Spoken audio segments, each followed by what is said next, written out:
Bueno, darles la bienvenida nuevamente a este su programa Pensar lo no pensado.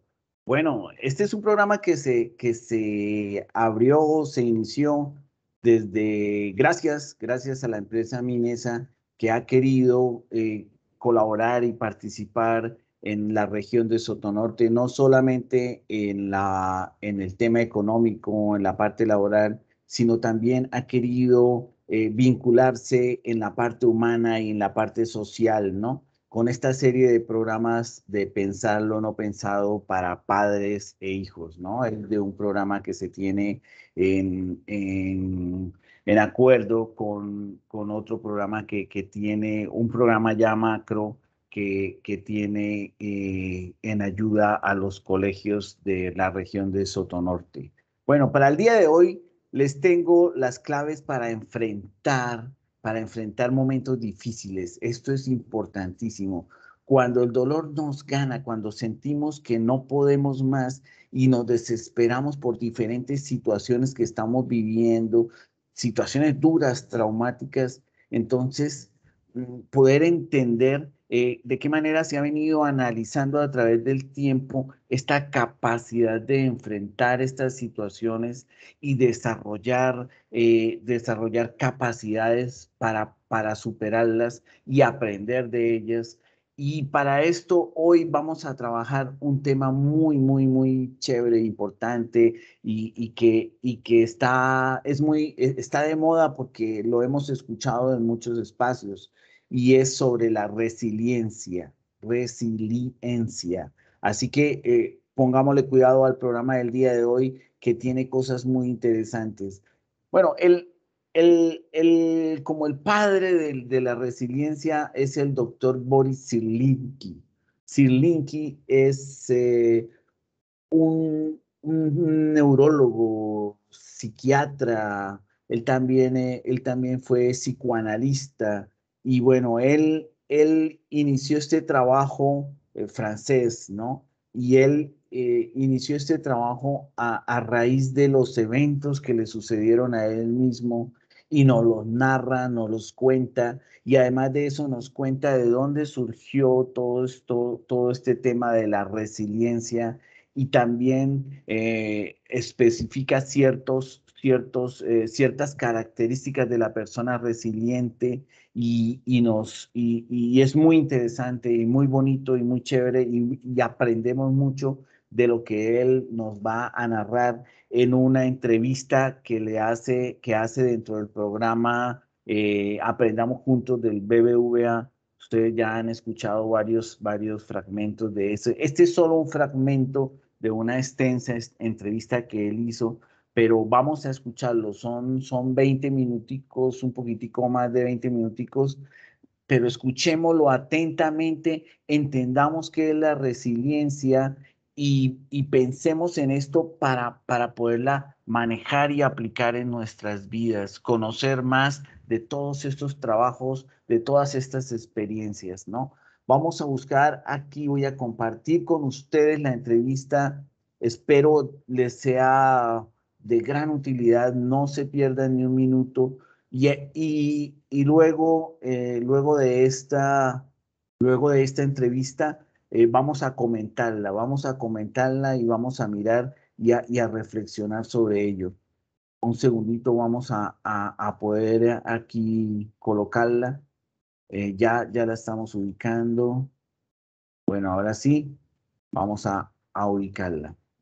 Entonces, lo que les decía, es una entrevista muy interesante. No nos perdamos ni un minuto de ella. Y aquí está. Me llamo Boris Cyrulnik. Soy neurólogo y psiquiatra. Soy docente en la Universidad de Tolón, especialista en la teoría del apego. ¿Cómo aprende un niño a amar? Es decir, ¿cómo aprende a socializarse? Es la teoría más aceptada actualmente en las facultades de psicología y psiquiatría. He escrito 18 libros para el público general y 18 libros profesionales. Mi último libro se titula Psicoterapia de Dios y reflexiona sobre la necesidad de creer, los beneficios de la creencia y también sus maleficios.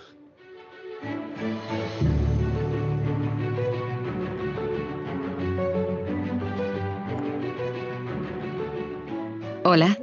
Hola. Señor Cyrulnik. Me llamo Violeta. Hola, Violeta. Yo soy psicóloga. Y estoy muy contenta de que esté hoy con nosotros para compartir un poco de lo que sabe. Para empezar, nos gustaría hablar del término resiliencia, por el cual es usted una persona de referencia a nivel mundial. Da la impresión de que, últimamente, el término resiliencia está de moda. Mucha gente habla de él. ¿Podría explicarnos un poco en qué consiste la resiliencia? La definición de la resiliencia no puede ser más sencilla. Es iniciar un nuevo desarrollo después de un trauma. No puede haber una definición más simple. Lo complicado es descubrir qué condiciones la permiten, es decir, la segurización, la recuperación, las relaciones y la cultura. Hay que unir todo esto para responder a esa pregunta. ¿Cuáles son las características de una persona resiliente? Depende de la manera en que se construye la personalidad. Si alguien desde el nacimiento, e incluso antes, ha recibido improntas biológicas que lo fortalezcan, se desarrollará. Y si le ocurre una desgracia, sabrá enfrentarse mejor a ella. Ahí hablaríamos de resistencia. Si alguien está traumatizado y después de la desgracia es capaz de iniciar un nuevo desarrollo, entonces hablamos de resiliencia. Es decir, depende un poco de la persona y mucho de su entorno antes del trauma y de su entorno después del trauma. ¿Cómo podemos ayudar a un niño para que sea más resiliente, tanto en casa como en el colegio? Para que el niño pueda adquirir los factores que le permitirán ser resiliente, de entrada hay que transmitirle seguridad. Primero hay que darle seguridad a su madre. Estadísticamente son las mujeres quienes se encargan de los niños. Por eso tiene que sentirse segura y ella, involuntariamente, transmite esa seguridad, que es lo que da seguridad al niño. También hace falta un entorno seguro, estructurado por la madre y por alguien más, que puede ser el padre, la abuela, la guardería, el hogar familiar. Si el entorno seguro protege al bebé, al niño, cuando llega al colegio, ya ha adquirido el placer de aprender. Y el colegio será para él una aventura, un estrés, un pequeño miedo que será capaz de superar. Volverá por la tarde a su casa y estará orgulloso de sí mismo. Le contará a su mamá lo valiente que ha sido y lo que ha acontecido en el cole. Si ha estado vulnerabilizado porque su madre ha sufrido agresiones, porque ha sido abandonada, porque ha estado enferma, porque la vida puede ser muy difícil. Pero los dos grandes factores que vulnerabilizan al bebé son la violencia conyugal y la precariedad social. Es decir, que si alrededor del niño hay violencia conyugal, quien sufre es el bebé aunque nadie lo toque. Si los padres viven en la precariedad social, algo que cada vez es más frecuente, son padres que no están disponibles, no tienen ganas de jugar con el niño, están tristes y el entorno que envuelve al niño no le aporta seguridad. Y por eso vemos grupos de niños que no se sienten seguros, que llegan al colegio y le tienen miedo, no les gusta nada. Estos niños lo tienen difícil para ser buenos estudiantes. No es porque tengan un cerebro peor, sino porque no han sentido seguridad desde que empezó a construirse su personalidad. Hemos hablado varias veces sobre segurizar a los niños. ¿Podría explicarnos a qué se refiere cuando habla de segurizar a los niños? La definición de segurización es crear un apego familiar. Y el apego, el amor, es algo flamante. Es fiebre, es ardor. Está separado de la realidad. Mientras que el apego, por el contrario, se teje en el día a día, con la forma de hablar, compartir el desayuno, la forma de sonreír, la forma de enfadarse también. Está en la vida cotidiana, pero se va tejiendo en el día a día. Por lo que apego no es amor. Pero el apego, una vez creado, se convierte en un vínculo muy fuerte. Y los niños se sienten seguros por ese fuerte vínculo, porque es un sentimiento de familiaridad. Sé cómo hablarle a mi madre, sé cómo hablarle a mi padre, sé que cuando mi padre hace esto, no me debo fiar, sé que este gesto lo conozco, estoy tranquilo, estoy en casa, no tengo miedo, sé los comportamientos, sé lo que hay que hacer. Yo, niño, he aprendido a hacer esto. Estoy tranquilo, no angustiado. Aunque haya una adversidad, que siempre las hay en el día a día, sabré cómo gestionarla, no me angustia. Lo que crea esa seguridad en un niño es ese vínculo que se va tejiendo a diario. Palabra a palabra, desayuno a desayuno. Las cosas cotidianas crean un vínculo que da seguridad al niño. Hay muchos hogares en que el padre trabaja, la madre trabaja, tienen poco tiempo, todo va muy deprisa, los niños tienen muchas obligaciones, actividades extraescolares. ¿Podría darnos algún consejo para estas familias? Para que sus hijos y su entorno se sientan más seguros. Para que en estas familias haya seguridad, hay una palabra mágica: ralentizar. Y que aprendan a cantar o a hacer deporte con sus hijos. Actualmente los occidentales vivimos en la cultura del sprint y nos sale carísimo. Los bebés estadounidenses tienen cada vez más ansiedad. Los bebés, porque Estados Unidos vive en la cultura del sprint que ha llegado a Europa, menos al norte de Europa. Allí, al contrario, aprenden a montar en bici, aprenden teatro, aprenden a usar la palabra, aprenden la lentitud, aprenden a cocinar. Yo lo he visto en Helsinki. En el colegio hay clases de cocina donde niños y niñas preparan platos e invitan a la clase de al lado. Y te aseguro que los niños lo hacen bien. Es decir, que, por lo tanto, cuando llegan a la edad adulta, son excelentes. En clase, en ciencias, en arte, son excelentes. Hay un 1% de analfabetismo. En Francia estamos entre el 12 y el 15%. Un analfabeto será infeliz toda su vida. El 1% en Finlandia, 12 a 15% en Francia. En los países del norte de Europa había muchos suicidios, probablemente debido a la falta de sol, pero han reducido en 10 años la tasa de suicidio en un 40%, cambiando la cultura. Es decir, que tenemos la posibilidad de intervenir y, por supuesto, hay que ralentizar y divertirse para aprender el arte de vivir. ¿Tienen los profesores en el colegio la posibilidad de ayudar a los niños ante situaciones así? Los países del norte de Europa responden a su pregunta. Es decir, Noruega, Finlandia, Suecia responden a esta pregunta. Allí tienen una estrategia educativa muy distinta de la nuestra, y aún más de los países orientales como Japón o China. En los países orientales hacen sprintar a los niños, y el colegio es tan violento que los japoneses me han dicho que es una forma de maltrato. Los países del norte de Europa hacen lo contrario, ralentizan a los niños y así les dan seguridad.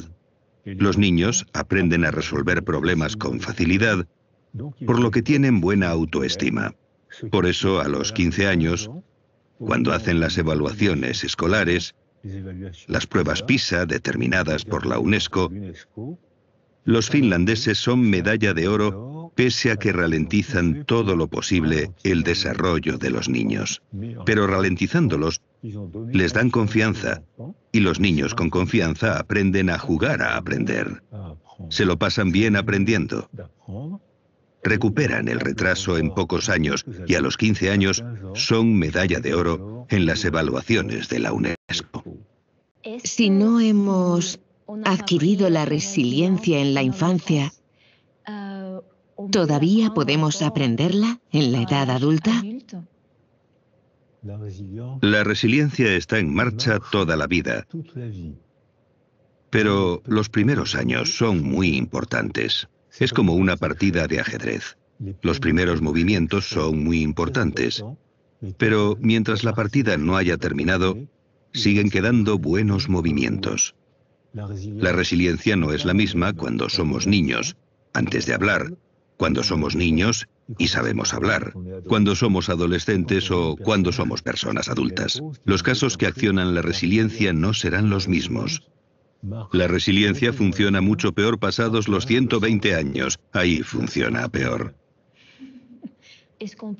¿Podría dar algún consejo específico para los adultos que quieran desarrollar la resiliencia? El primer consejo es que no se queden solos. Cuando sufrimos un trauma, estamos tan tristes que nos hacemos un ovillo, apretamos los dientes y nos aislamos. Y esto solo agrava, ya que el recuerdo de la herida se refuerza más y más. Solo pensamos en eso y agravamos el sufrimiento. Así que el primer consejo sería luchar contra uno mismo si nos apetece aislarnos. Y sobre todo, hay que hablar o quedar con la gente con la que tengamos confianza. Puede ser la mujer, el marido, la madre, un amigo, un cura, un monitor de deporte, alguien con quien tengamos confianza. Y no tenemos por qué empezar a hablar de inmediato. Primero tenemos que sentirnos seguros, como los niños. Y luego, cuando nos sentimos seguros, podemos reflexionar y podemos empezar a hablar. Aunque no hayamos sufrido un trauma grave, hay cosas cotidianas que pueden influirnos. Un divorcio, un despido.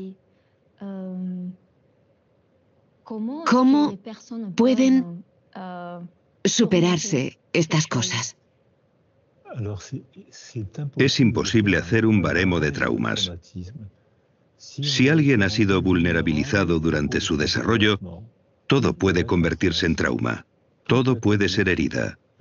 Una mudanza, una mala palabra, porque se le ha vulnerabilizado antes del suceso. Si antes del suceso ha sido reforzado durante el desarrollo, será muy difícil que se traumatice. Hay gente que atraviesa adversidades tremendas y sufren, pero no desarrollan trastorno por estrés postraumático. Y al contrario, hay gente que ha sido vulnerabilizada, debilitada durante su desarrollo por vivir en la precariedad social, por la violencia conyugal, por haber sufrido y no haberlo podido expresar, por haber ocultado el sufrimiento. En estos casos, cualquier suceso puede dañar muy profundamente. La diferencia entre el sufrimiento y el trauma es que ahora podemos ver el trauma mediante imágenes cerebrales. Podemos ver cómo funciona el cerebro. Durante un trauma el cerebro se apaga. No funciona o funciona mal. Mientras que en el sufrimiento el cerebro no se apaga. Estás afligido, ansioso, triste, enfadado, pero el cerebro funciona. Mientras que en un trauma se ralentiza, no funciona. Solo muestra colores apagados. Azul, verde, gris. Cuando el cerebro funciona bien porque estamos positivamente estimulados o contentos, el cerebro trabaja y consume energía, y se ve rojo, verde, amarillo, y se desplaza por todo el cerebro. Hablamos de trauma si el cerebro se apaga. Cuando estamos, como en boxeo, KO. Sin embargo, hablamos de adversidad si sufrimos, pero el cerebro sigue funcionando bien. Y funciona bien si ha sido reforzado durante el desarrollo en la infancia temprana. Y al contrario, es frágil si hemos sido fragilizados durante la infancia temprana. No podemos señalar una causa-efecto. No podemos decir que un trauma causa mucho daño. Dependerá de la manera en que nos hayamos construido antes de enfrentarnos a la desgracia o la dificultad.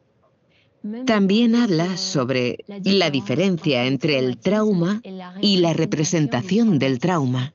Así es. En un trauma se sufre.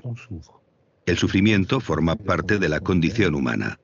Estamos dolidos, tristes y sufrimos. Pero después, cuando representamos lo que nos ha pasado, si estamos bien rodeados, si tenemos apoyo y tenemos la posibilidad de reflexionar, de pensar, sufrimos en lo real, pero pronto dejamos de sufrir en la representación de lo real. Pero si nos quedamos solos, solo pensamos en la desgracia. ¿Por qué me ha hecho esto? ¿Por qué he respondido así? ¿Por qué no me defendí? ¿Por qué nadie me defendió? Así agravamos el sufrimiento y nos dirigimos de cabeza a la depresión. Así que depende del apoyo que recibimos después del trauma. Es un apoyo afectivo. No tiene por qué ser un psicólogo. Puede ser un amigo, un cura, el marido, la mujer, alguien en quien confiemos. Pero necesitamos tener apoyo y para eso no debemos quedarnos solos. Hemos hablado de resiliencia. Su historia personal es una inspiración para nosotros, porque a pesar de una situación difícil, lo ha superado todo. ¿Podría compartir con nosotros su historia personal y cómo ha influido en su carrera profesional? Lo que motiva la psicología es la necesidad de comprender. Necesito comprender lo que me ha pasado. Muchos psicólogos tienen esta motivación. Tienen la necesidad de comprender algo que les ha pasado. Es una buena motivación, pero hay que trabajar, hay que leer, conocer, reflexionar. Es apasionante. Es agotador, pero es apasionante. Nací antes de la Segunda Guerra Mundial. Mis padres eran judíos ucranianos y polacos. Mi padre se alistó en el ejército francés para luchar contra los nazis. Resultó herido y fue arrestado en la cama del hospital por la policía del país por el que luchaba y desapareció en Auschwitz. Mi madre y gran parte de mi familia también desaparecieron en Auschwitz. Yo fui detenido por la Gestapo, la policía francesa asociada al ejército alemán, cuando tenía 6 años y medio. Conseguí escaparme de unas condiciones surrealistas. Una vez liberado, cuando contaba lo que había vivido durante la guerra, la gente se partía de risa. Lo has oído bien, la gente se reía porque les parecía increíble. Y es que lo era. ¿Se partían de risa? Sí. La gente creía que me inventaba las historias. Creían que eran cosas que me había inventado. Luego, en 1982 u 83, escribí mi primer libro. Me invitaron a la televisión francesa en Burdeos, donde me habían arrestado, y alguien llamó por teléfono a un periodista y dijo: ¿ese no es el pequeño Boris al que ayudé a escapar? Y dejó su número de teléfono y su dirección. Llamé a un taxi y fui a ver a esta mujer, que era enfermera de la Cruz Roja. Yo tenía 6 años cuando me escapé. No podía irme muy lejos. Me hizo señas para que me escondiera bajo el cuerpo de una señora moribunda y el coche se marchó. De 1.700 personas arrestadas, hubo 2 supervivientes. Esta señora y yo, que me había escondido debajo de ella. Me reencontré gracias a la televisión de Burdeos con todos los testigos de mi fuga. Ahora tengo relación de amistad con ellos y con sus hijos y les contamos esta historia sonriendo. Porque algo que fue una tragedia durante y después de la guerra, con el paso del tiempo y después de haber trabajado, de haber hecho por comprender por qué los hombres de un país culto, porque Alemania era el país más culto de Occidente en los años 30, país de científicos, músicos. Había un jazz en Alemania muy alegre, precioso. Era el país más culto de Occidente. Y fue en ese bonito país, en esa bella cultura germánica, donde sucedió una de las mayores tragedias de la historia humana, la Segunda Guerra Mundial y el nazismo. Pero ahora podemos hablar de ellos sonriendo. Podemos intentar comprender. Con los hijos de esta señora y con los nietos de esta señora, bajo la cual me escondí porque estaba moribunda, hablamos de esto sonriendo.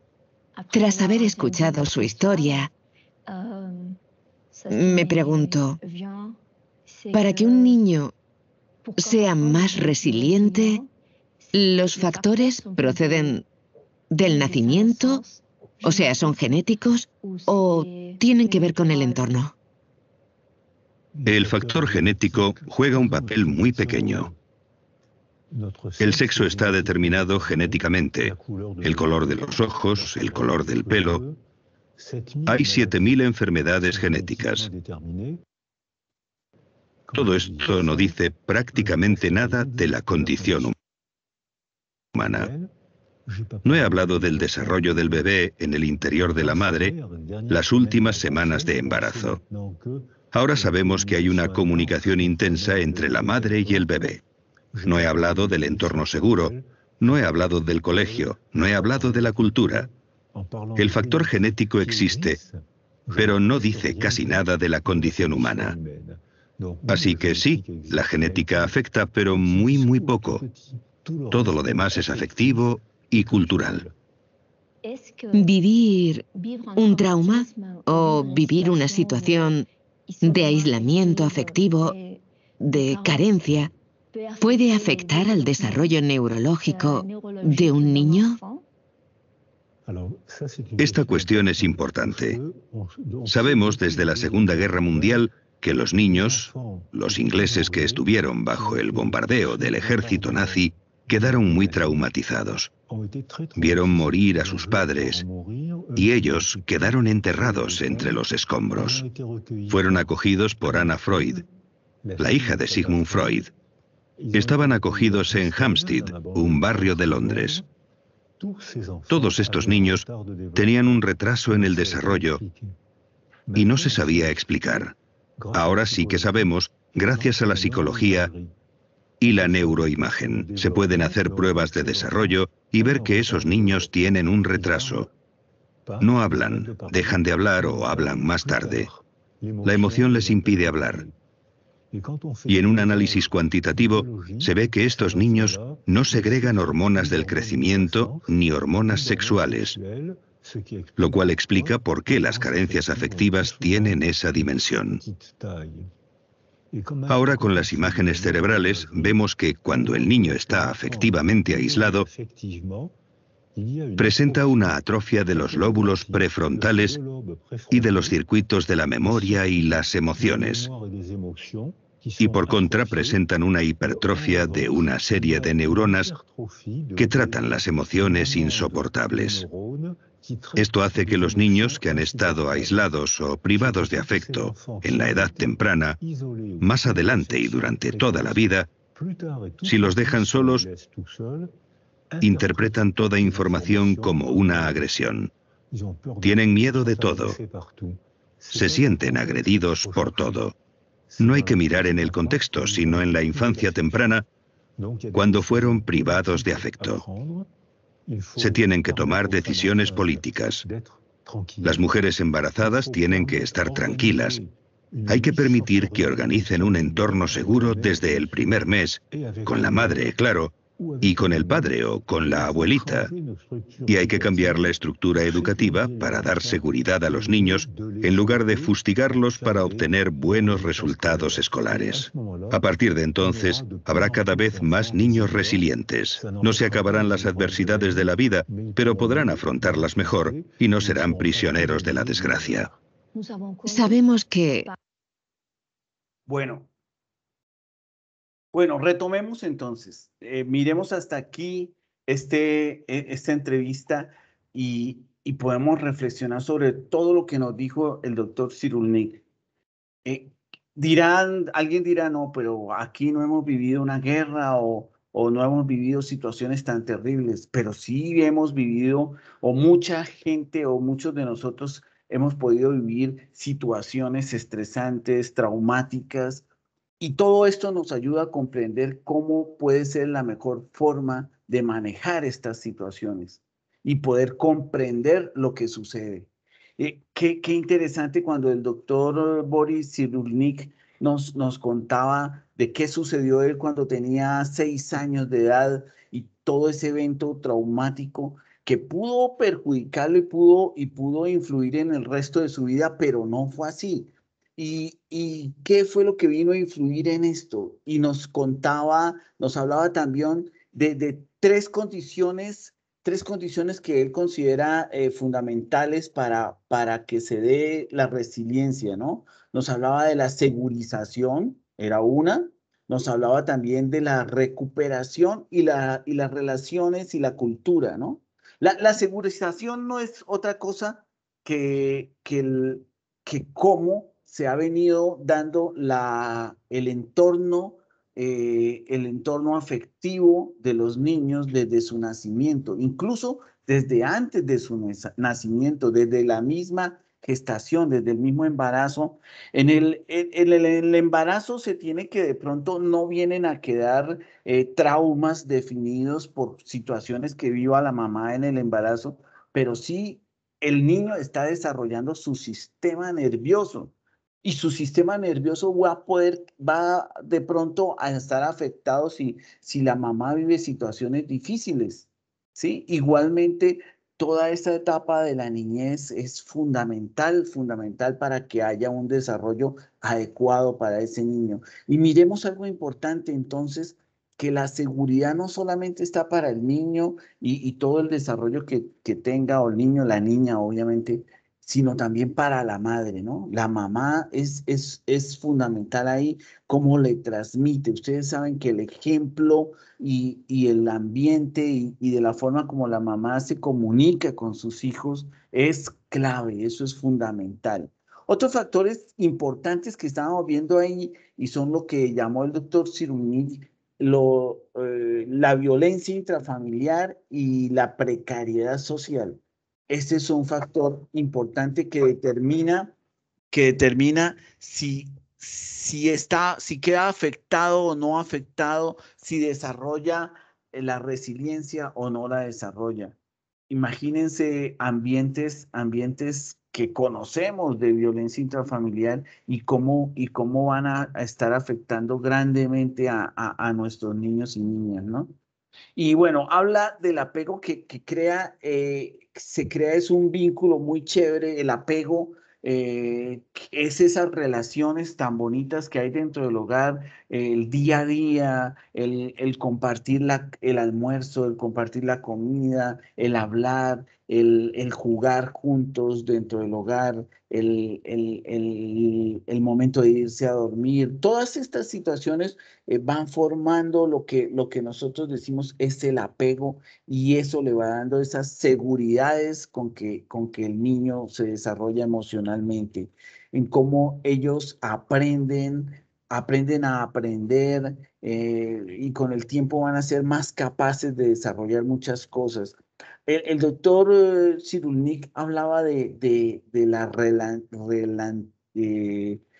hacer más lento, ralentizar, creo que era el término que él usaba, y que hay unos países como en el norte de Europa que sí lo están haciendo y es también comparando como que hay otros países que están queriendo tener el método del sprint, de que todo sea rápido, de que aprendan muchas cosas, de que hagan muchas cosas y no se toman el tiempo para que el niño juegue, el niño disfrute, el niño y las niñas vivan, disfruten de la naturaleza, disfruten de todo lo que día a día podemos nosotros tener. Bueno, creo que hay muchas cosas más que decir, pero entonces les voy a pedir que vean un video que ya viene siendo como ya a día de hoy y a través de los años y como aquí en nuestra cultura hemos interpretado este tema de la resiliencia y nos lo trae como resumido para que lo veamos y lo analicemos. Nos da los puntos clave, los puntos clave. Es un videito de dibujos animados, pero que pongámosle mucho cuidado a lo que el mensaje que nos da, nos da los mensajes puntuales que necesitamos escuchar. Entonces, veámoslo y ya continuamos conversando sobre este tema. Vamos a compartirlo aquí.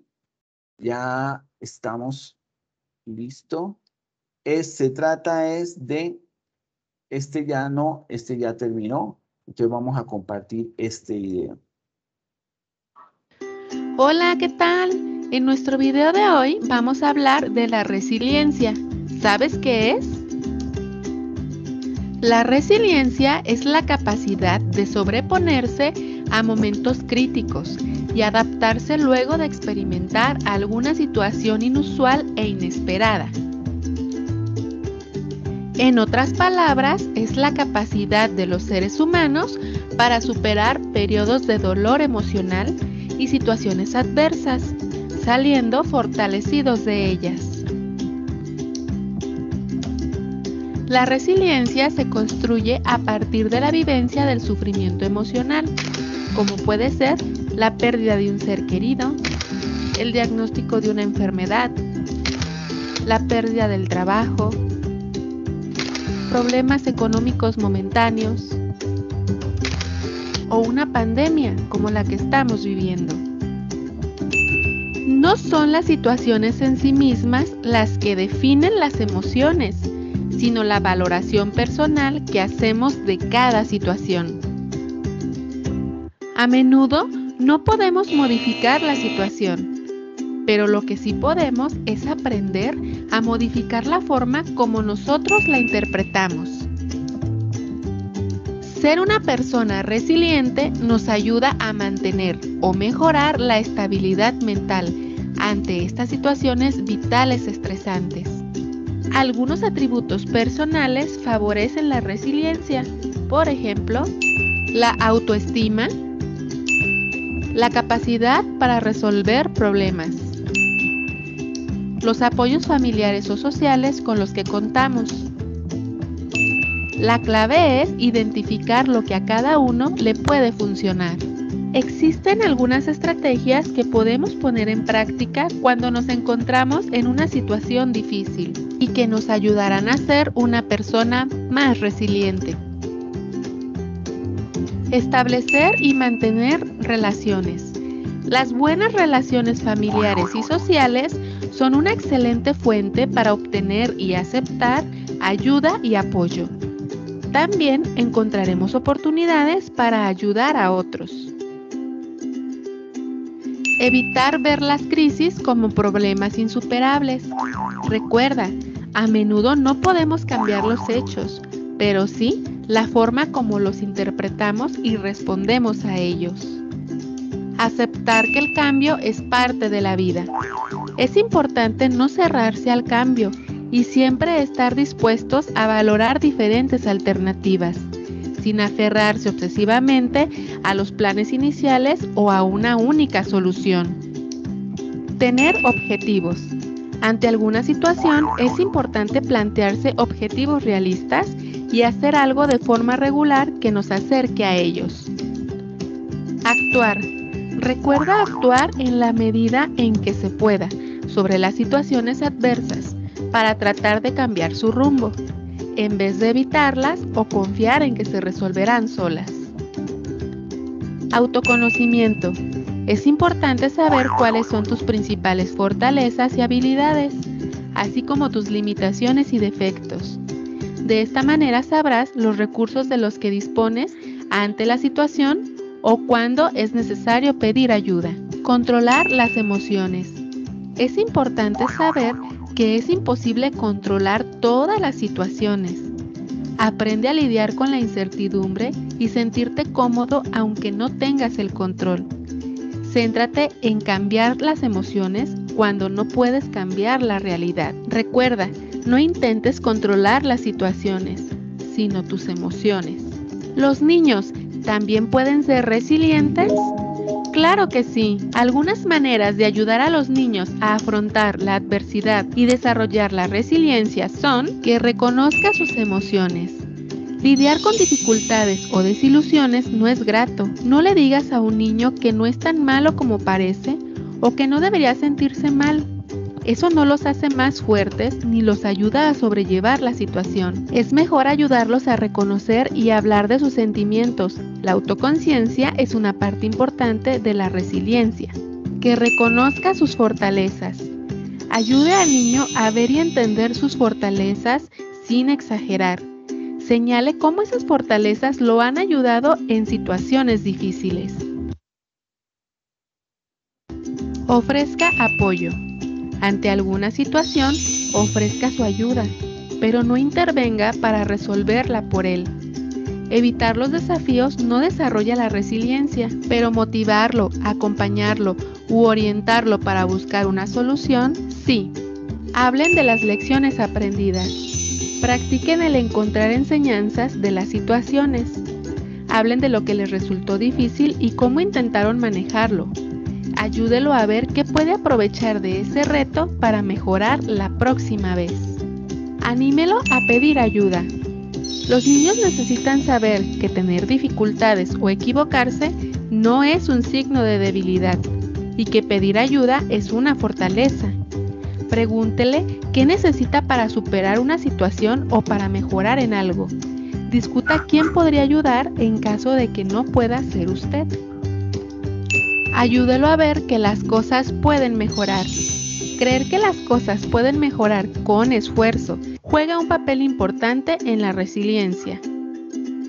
Ahora que ya sabes lo que es la resiliencia, te invito a poner en práctica lo aprendido. Bueno, magnífico este video, me gusta mucho. Es de una serie de Mamá Daddy, crees que se llama. Para los que quieran seguir, tienen varios videos en YouTube y trae un mensaje como muy puntual, muy chévere, muy resumido de lo que es la resiliencia, ¿cierto?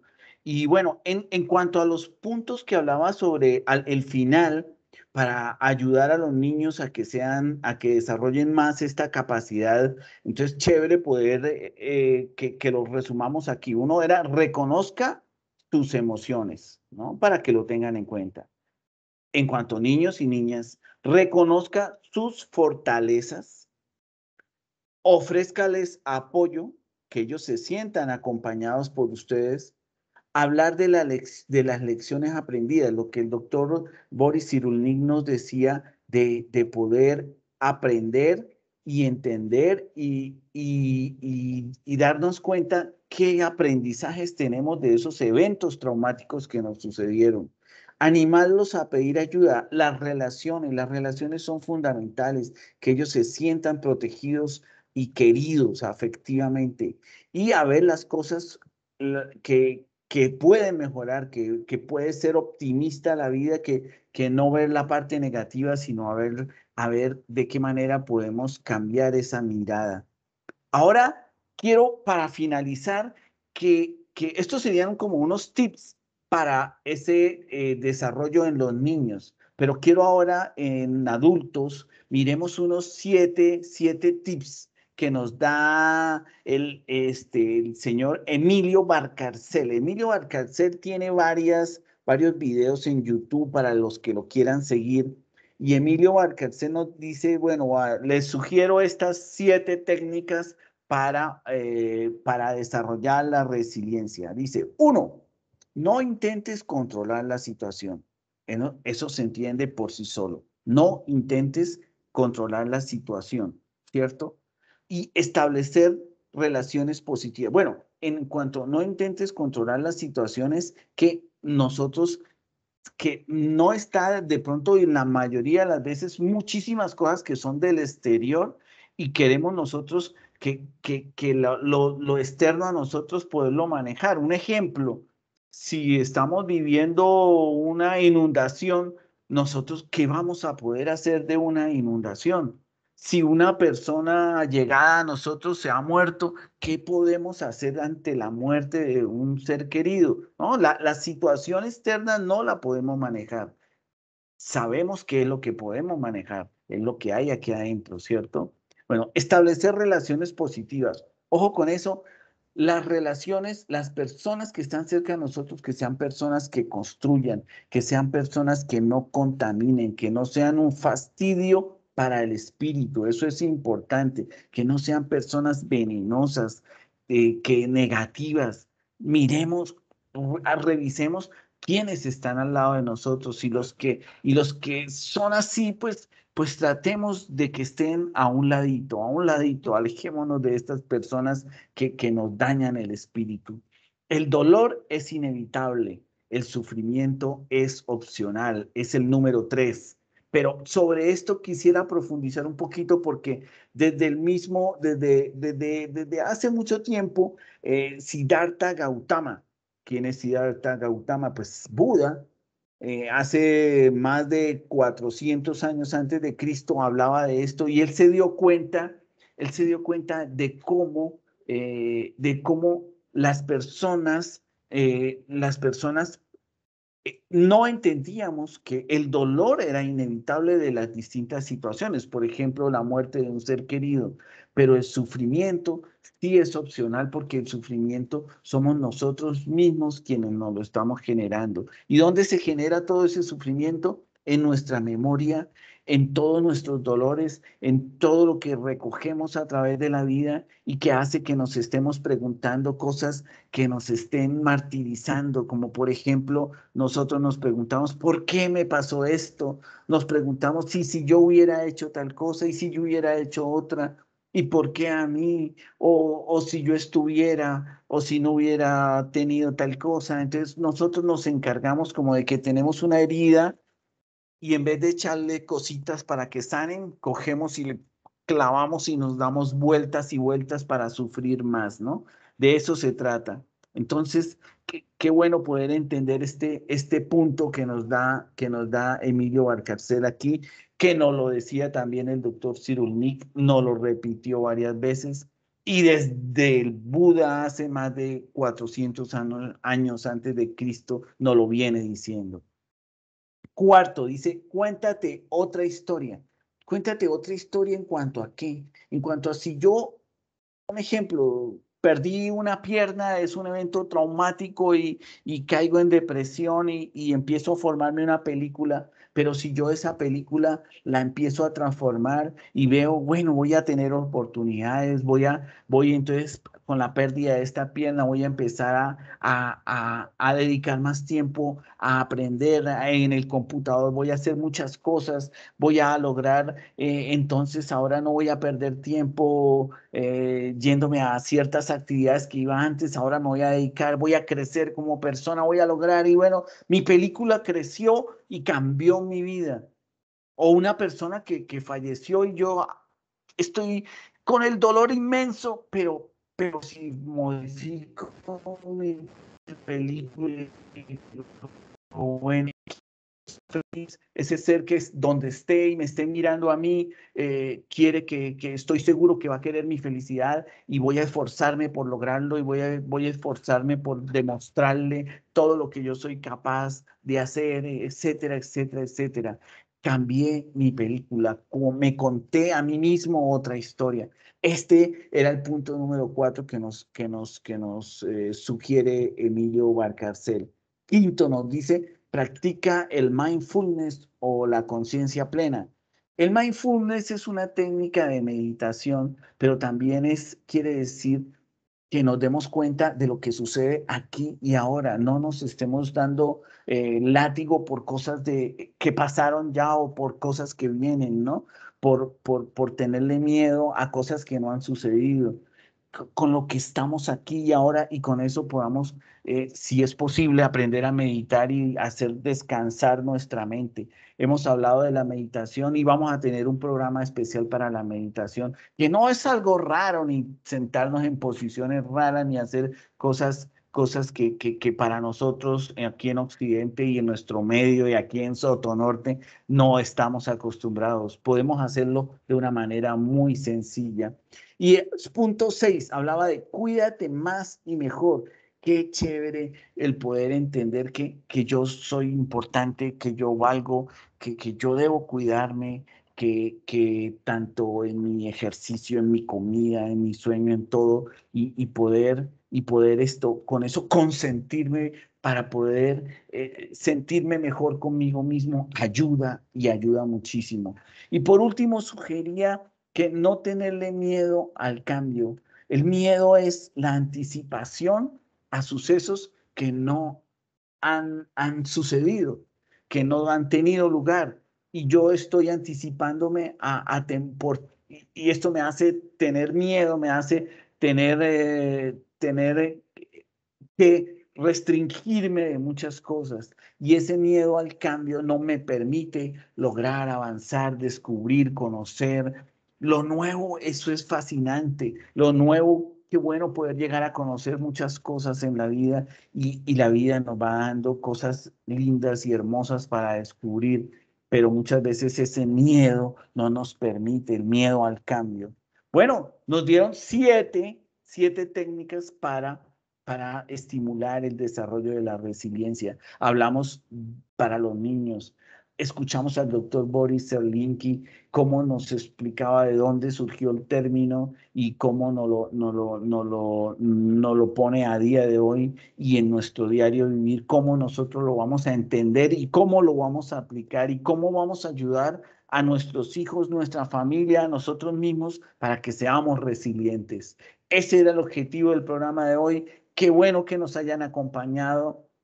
Volverle a dar las gracias a la empresa Minesa que nos permite estar con ustedes y tener estos temas tan chéveres. Esperemos para el próximo programa vamos a tener otro tema súper especial. Bueno, no se les olvide, si alguien quiere comentar algo o quiere pedir temas, puede escribirnos al WhatsApp del 313-47-44-871. 313-47-44-871 y con eso nosotros tomamos en cuenta todo lo que nos digan y sus comentarios los pasaremos en los programas que estamos haciendo. Muchísimas gracias por participar, por estar aquí y bueno, hasta la próxima. Muchas gracias.